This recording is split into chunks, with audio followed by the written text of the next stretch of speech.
14 मार्च को चंद्र ग्रहण का साया, रंग भरी होली पर ग्रहण का साया। रंगों का उत्सव किन पर भारी, ग्रहण काल में किन की मुसीबतें डबल। होली के दिन सूतक लगेगा या नहीं, ये जानने के लिए देखिए धर्म ज्ञान। नमस्कार दर्शकों, मैं हूं एस्ट्रोलॉजर मयंक शर्मा। हमारे YouTube चैनल में आप सभी का बहुत बहुत स्वागत है। दर्शकों, आज चर्चा करेंगे चंद्र ग्रहण की। जी हां दर्शकों, होली के पर्व पर इस बार चंद्र ग्रहण का साया रहेगा और इस चंद्र ग्रहण का 12 राशियों पर क्या प्रभाव पड़ेगा, इसके बारे में आपको जानकारी देंगे और साथ ही साथ ये बताएंगे क्या ये चंद्र ग्रहण जो है भारत में दिखाई देगा या नहीं देगा, इसका सूतक काल क्या रहेगा क्या नहीं रहेगा, क्या कोई सावधानियां रखनी चाहिए इस ग्रहण काल के दौरान, इसकी भी जानकारी आपको देंगे। तो सबसे पहले बता दें, 14 मार्च फाल्गुन मास शुक्ल पक्ष की पूर्णिमा के दिन शुक्रवार को लगने वाला ये खग्रास चंद्र ग्रहण जो है भारत में दृश्य नहीं होगा, यानी कि ये चंद्र ग्रहण भारत में दिखाई नहीं देगा। और जो चंद्र ग्रहण है वो यूरोपियन कंट्री में, अमेरिका में अगर बात करें तो पश्चिमी यूरोप में ये देखा जाएगा, दक्षिण अटलांटिक महासागर में ये ग्रहण देखा जाएगा और वेस्ट अफ्रीका में और ईस्ट अफ्रीका में इस ग्रहण को देखा जा सकेगा। यानी कि ये बात तो क्लियर होगी कि भारत में ये चंद्र ग्रहण नहीं दिखाई दे रहा है। अब जब ग्रहण दिखाई नहीं देगा तो सूतक काल का भी कोई मतलब नहीं है और ना ही कोई कुछ खास सावधानियां इस ग्रहण काल के दौरान रखनी चाहिए। अगर बात करते हैं ज्योतिषीय घटनाक्रम के अनुसार तो चंद्रमा और केतु की युति कन्या राशि में रहेगी। तो इस युति का क्या प्रभाव पड़ रहा है? हमारे बहुत से दर्शक जो यूरोपियन कंट्री में है, जो अमेरिका में है, जो अफ्रीका में है, अगर वो इस वीडियो को देखेंगे तो वहां पर उनको ग्रहण का प्रभाव दिखाई देगा, वहां समझ भी आएगा।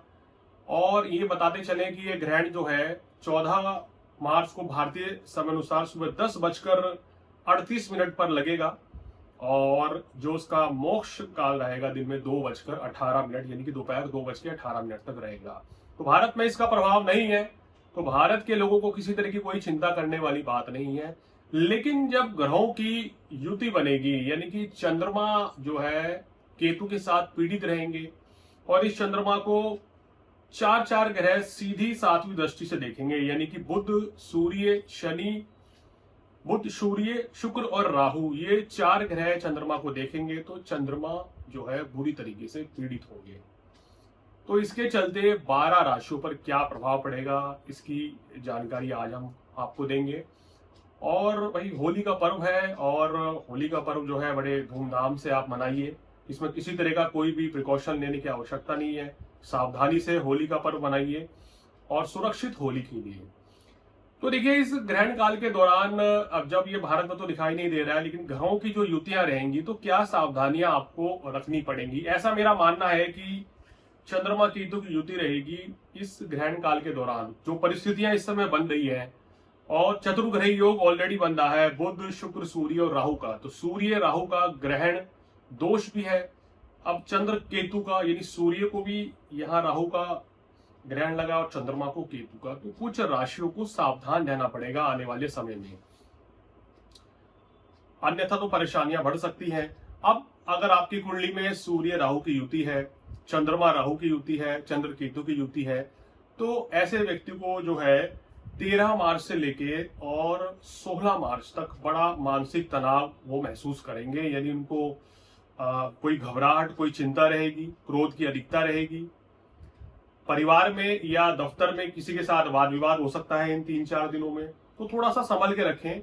वैसे तो 12 राशियों को इस समय थोड़ा संयम बरतने की जरूरत है, क्योंकि जो ग्रह स्थिति बन रही है उसमें आवेश में आके व्यक्ति कोई गलत कदम उठाता है, क्रोध की अधिकता बढ़ती है, मानसिक तनाव रहता है, अनिद्रा की शिकायत रहती है, कार्य व्यवसाय में उतार चढ़ाव बना रहता है। बहुत से लोगों ने हमें फोन करके ये बता रहे हैं कि सर बड़ा मानसिक तनाव हो रहा है, बड़ी परेशानी एकदम से आ रही है, बहुत दिक्कतें आ रही है। तो कहीं ना कहीं जब इस तरह की युतियां बनती हैं तो हमें परेशानियां देती हैं।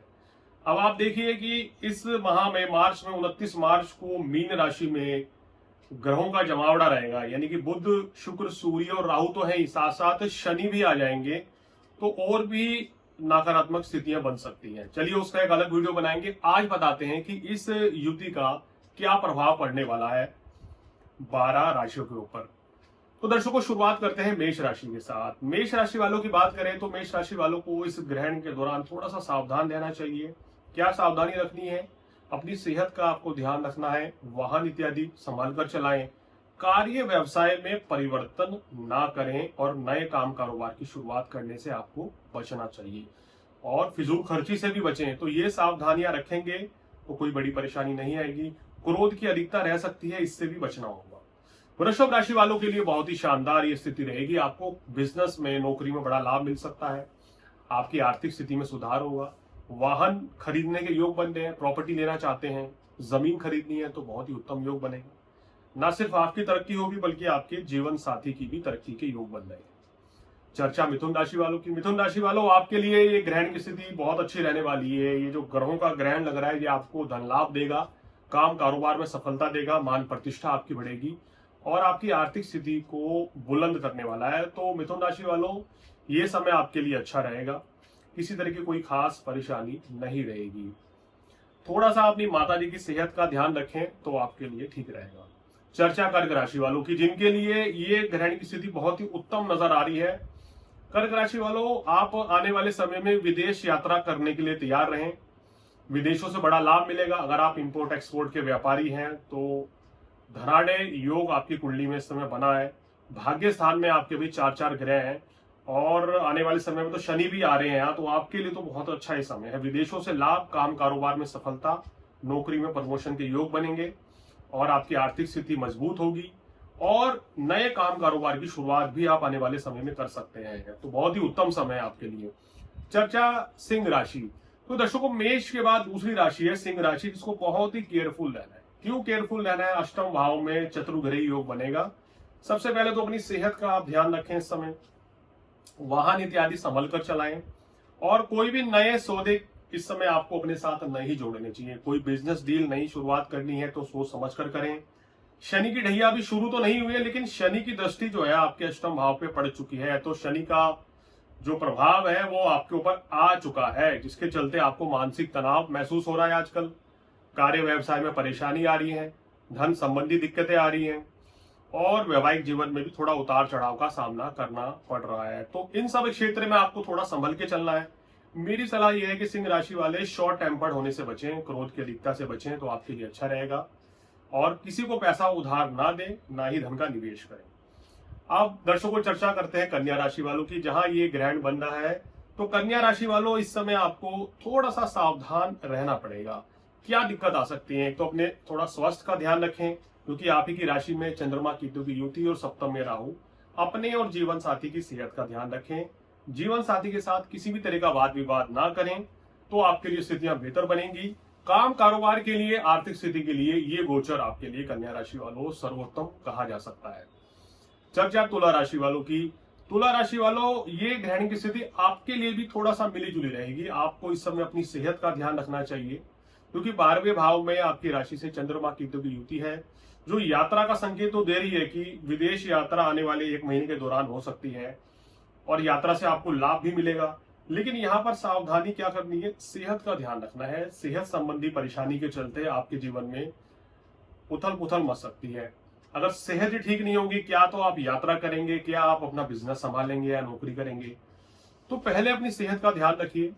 उसके बाद अगर काम कारोबार की बात करें तो यहाँ नीच भंग राजयोग की स्थिति बहुत उत्तम आपके लिए बनी हुई है और 6ठे भाव में शुक्र भी उच्च के हैं।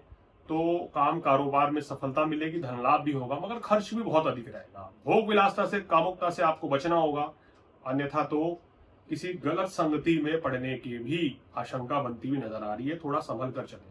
चर्चा वृश्चिक राशि वालों की, जिनके लिए ग्रहण जो है एकदम शानदार रहने वाला है। ये ग्रहों की स्थिति आपके लिए बहुत ही शानदार है। काम कारोबार से लाभ मिलेगा, आपकी आर्थिक स्थिति में सुधार होगा, मान प्रतिष्ठा बढ़ेगी और सेहत में भी सुधार होता हुआ नजर आ रहा है। अचानक से धन लाभ की प्राप्ति होगी आने वाले 1 महीने में और सुख और सौभाग्य की प्राप्ति भी आपको होती हुई नजर आ रही है। चर्चा धनु राशि वालों की। धनु राशि वालों, आपके लिए ये स्थिति बहुत ही उत्तम है। आपके बिजनेस में आपको लाभ मिलेगा, धन दौलत में वृद्धि होगी। अगर आप वाहन लेना चाहते हैं, नए काम कारोबार की शुरुआत करना चाहते हैं तो इस समय बिल्कुल कीजिए, बहुत अच्छा रहेगा। जो लोग जॉब चेंज करना चाहते हैं उसके लिए भी समय काफी अच्छा रहेगा। लेकिन क्या सावधानी रखनी है? तो कार्यस्थल पर किसी भी तरह के वाद विवाद से बचें, ऐसे ही अपनी माताजी की सेहत का ध्यान रखें और माता पिता के साथ रिश्तों में मधुरता लाके रखें। प्रॉपर्टी या कोई भी विवाद चल रहा है तो मिल बैठकर सुलझाने का प्रयास करेंगे तो स्थितियां आपके लिए बेहतर रहेंगी। चर्चा मकर राशि वालों की। मकर राशि वालों, ये ग्रहण आपके लिए बहुत ही शानदार रहेगा और 7.5 भी हटने वाली है और ये जो ग्रहण का योग बन रहा है ये आपको जबरदस्त धन लाभ देगा, मान प्रतिष्ठा बढ़ेगी, भाग्योदय होने के योग बनेंगे। अगर आपकी आयु 40 वर्ष से ऊपर है तो ये समय नए काम कारोबार की शुरुआत करने के लिए बहुत अच्छा है, विदेशों से लाभ कमाने के लिए अच्छा है, छात्रों के लिए भी समय बहुत अच्छा रहेगा। अगर आप ग्लैमर इंडस्ट्री से हैं, फिल्म इंडस्ट्री से हैं, मीडिया लाइन से हैं या हॉस्पिटैलिटी के प्रोफेशन में हैं आप, या आप मैनेजर हैं, या आप आर्टिस्ट हैं, खिलाड़ी हैं, तो ये गोचर आपको विशेष लाभ देगा, आपकी मान प्रतिष्ठा 2 गुनी होने वाली है। चर्चा कुंभ राशि वालों की। कुंभ राशि वालों, आपके लिए ये ग्रहण की स्थिति चंद्रमा केतु के साथ आपके अगर बात करें तो वही अष्टम भाव में है। ये स्थिति थोड़ा सा संभल कर चलने की रहेगी। अपनी सेहत का ध्यान रखें आने वाले 1 महीने तक, और जो ग्रह स्थिति आपकी बन रही है उसके अकॉर्डिंग किसी भी नए काम में अभी फिलहाल हाथ ना डालें 1 महीना, क्योंकि शनि अभी आप ही की राशि में है। 29 मार्च को वो भी अपनी चेंज कर लेंगे प्लेसमेंट, उसके बाद स्थितियां आपकी बेहतर होंगी। तो मेरी सलाह है कि 1 महीना जो है पूरे तकरीबन आज से 1 महीना आपको विशेष सावधानी पूर्वक चलाना होगा, खासकर 15 अप्रैल तक। उसके बाद स्थिति में सुधार होगा। इस दौरान आपको काम कारोबार में लाभ तो मिलेगा, धन लाभ भी होगा, आपकी आर्थिक स्थिति में भी सुधार होगा, मगर ये समय सेहत के लिए थोड़ा ठीक नहीं। तो अपनी सेहत का ध्यान रखें और कोशिश करें कि किसी के साथ संबंधों में मनमुटाव ना पैदा हो। हालांकि आप नौकरी की बात करते हैं, व्यवसाय की बात करते हैं तो उसमें भी सफलता मिलेगी, और जो लोग बेरोजगार हैं उनके लिए नौकरी लगने के योग भी बनते हुए नजर आ रहे हैं। तो दर्शकों, चर्चा अंतिम राशि मीन राशि वालों की। मीन राशि वालों, ये ग्रहण आपके लिए अगर देखें तो मिला जुला रहेगा। काम कारोबार की स्थिति आपकी उत्तम रहेगी, मान प्रतिष्ठा बढ़ेगी, आपकी सेहत जो है वो मिली जुली फल देगी। इस समय सेहत कभी अच्छी रहेगी, कभी कुछ नासाज रह सकती है, तो अपनी सेहत का ध्यान रखें। बाहर का खाना खाने से बचें और मांस मदिरा के सेवन से भी आपको बचना चाहिए। इस समय कहीं ना कहीं परेशानियां आपकी थोड़ी सी बढ़ेंगी, खासकर अगर आप पार्टनरशिप में काम करते हैं, घर परिवार में, दफ्तर में कोई भी ऐसी स्थिति का सामना आपको करना पड़ सकता है कि जहां आपको अपमानित भी होना पड़ सकता है, या आपसे कोई लापरवाही हो सकती है, आपसे कोई गलती हो सकती है, भूल चूक वश कहीं ना कोई दिक्कत परेशानी आपको रह सकती है। तो लापरवाही ना करें यहाँ और अपना कार्य समय पे करें तो आपके लिए बहुत अच्छा रहेगा। राहु और सूर्य लग्न में रहेंगे प्रथम भाव में, तो क्रोध की अधिकता से आपको बचना होगा और घमंड से भी बचना होगा। तो दर्शकों, ये हमने आपको जानकारी दी कि 14 मार्च का जो चंद्र ग्रहण रहेगा, हालांकि भारत में तो ये नहीं दिखेगा, लेकिन ग्रहों की स्थिति के चलते क्या परिणाम आने वाले 1 महीने तक आपके ऊपर रह सकते हैं। दर्शकों, बता दें आपको, ये जो आप राशिफल देखते हैं हमारा, ये चंद्र राशि के ऊपर आधारित है, ना तो ये सन साइन से है, ना आपके बोलते नाम से है। तो चंद्र राशि यानी कि हमारी जन्म पत्रिका में लग्न कुंडली में चंद्रमा जहां विराजमान होंगे वही आपकी राशि होगी। तो उस हिसाब से आप देख सकते हैं। अगर आप ये सन साइन से या बोलते नाम से देखेंगे तो प्रेडिक्शन बिल्कुल उल्टी जा सकती है। अगर आपको आपकी राशि नहीं पता है तो आप हमसे भी फोन करके संपर्क करके अपनी राशि जान सकते हैं। तो दर्शकों, इस दौरान अगर कुछ भी आपको मानसिक तनाव हो रहा है, किसी भी राशि को घबराहट, चिंता हो रही है, डिप्रेशन हो रहा है, तो सूर्य देव को जल चढ़ाएं। सबसे पहले तो आपको ये कार्य करना है, ये नित्य कार्य करें तो विशेष लाभ मिलेगा। राहु के बीज मंत्र का जाप करें, ओम राहवे नमः, ओम घृणी सूर्याय नमः, इस चमत्कारिक मंत्र का जाप करें। गणेश जी की आराधना करें, शिवलिंग पर कच्चा दूध और शहद चढ़ाएं, तो निश्चित रूप से आपको मानसिक तनाव से छुटकारा मिलेगा और किसी तरह की कोई परेशानी नहीं रहेगी। लेकिन सभी 12 राशियों को सलाह दी जाती है कि ये जो 1 महीने का समय है, यानी कि 13 मार्च से लेकर और 15 अप्रैल तक, थोड़ा सा सभी राशि वालों को अपने गुस्से पर कंट्रोल करना पड़ेगा, वाहन इत्यादि सोच समझकर चलाना होगा और विवादों से अपने आप को दूर रखना होगा। अगर ये चीजें आप सावधानी रखते हैं तो किसी बड़ी परेशानी से बच सकते हैं। तो दर्शकों, आज फिलहाल इतना ही। एस्ट्रोलॉजर मयंक शर्मा को दीजिए इजाजत। अगले एपिसोड में किसी और जानकारी के साथ आपके सामने फिर हाजिर होऊंगा। नमस्कार।